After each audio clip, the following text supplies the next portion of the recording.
The brand new ZTE Blade X1. Let's see what's in the box.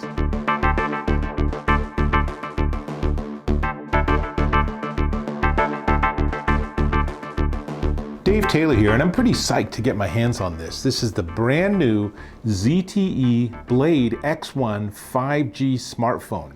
Well, it's the box, and we think the phone is in it. So I'm gonna do an unboxing, but let me tell you a little bit about it. But first, my unboxing tool, because nothing is as good as overkill, right? So there is nothing this can't cut. So that means that the first piece of my unboxing is to carefully close the knife after I have actually opened the box. Now, the X1 is powered by a Snapdragon 765G, 6 gig of RAM, 128 gig of ROM, supports up to a 2 terabyte micro SD card for extra storage. It's a lot of storage. 6.5-inch display at 2340 by 1080 at 60 hertz. So it's a nice, big, bright, fast display. Well, I guess we'll find out momentarily. 19:9 FHD plus, and it's powered by the Adreno 620 GPU. All right, let's see. All right, well, All right, we have the quick start guide.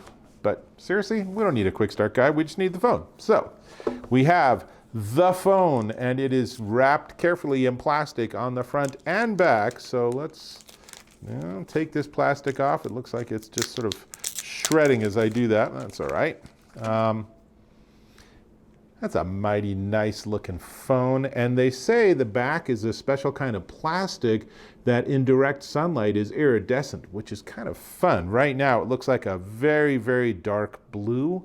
You can see here, and I'll just insert some close-ups, but you can see here this has a quad AI camera, and then the front camera, when there's a little punch here, the front camera is a 16 megapixel, and meanwhile, instead of just pointing at a blank screen, let's turn it on.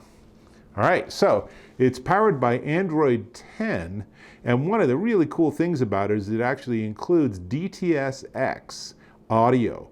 And not only that, but if you plug in headphones, and let's see, is there a headphone jack? Yes, there's a 3.5 millimeter headphone jack.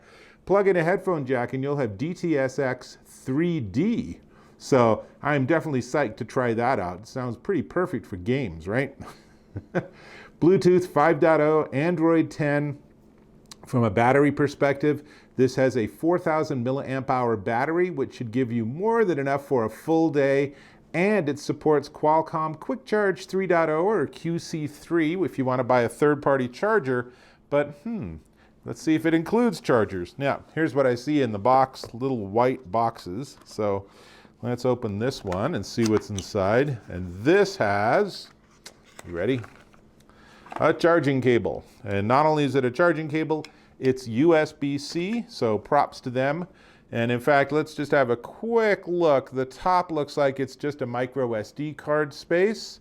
That's probably where you also put in your SIM card. On the left, there ain't nothing. On the bottom, there's 3.5 millimeter. There is the USB-C charging plug, and there are some holes punched out for a speaker. And then on the right-hand side, we have power and then a volume up and down multifunction key. Pretty standard stuff for an Android phone. And on the back, I can see there's a fingerprint sensor square in the center there. That's a nice location for it. And like I said, USB-C, so then the only thing left to find out, because that's all we got in the box, is this. So what do you think is in here? So much drama. Is it headphones? Is it a free car? No, it's a charger. But it's a wall charger and a cable. And of course, most importantly, it's this very nice Blade X1 phone. So definitely excited to actually give this a little bit of a test, and I'll do a full review of it, so look for that on my channel. And in fact, while we're chatting, let me ask if you can subscribe to my channel. I get access to a ton of gear, and I'm very candid and honest in my reviews. You hear a beep to enable accessibility mode. Shh, it's chatting to me. How about that? Anyway, there's a subscribe button on those screens. So go ahead and click or tap on that and you can subscribe to my channel, and that'll make sure that you get to see when I do this review. And I might have other modern and very state-of-the-art, cutting-edge smartphones on their way to me right now. So you're definitely going to want to stay plugged in, because who knows, maybe there'll be a Samsung logo flashing by. Meanwhile, this is the ZTE Blade X1 5G smartphone. I will do a full review with tons of demo photos and videos. But meanwhile, you can check it out, and you can actually really, the price on this, particularly given that it's 5G, is pretty slick. It is starting at $384. You can learn more at visible.com. $384 for a 5G phone. That's great, because as 5G fully rolls out and we really get that super high-speed network everywhere, these phones are going to be rock stars. So, in the meantime, obviously I have to continue setting it up, so I will catch you in my next video.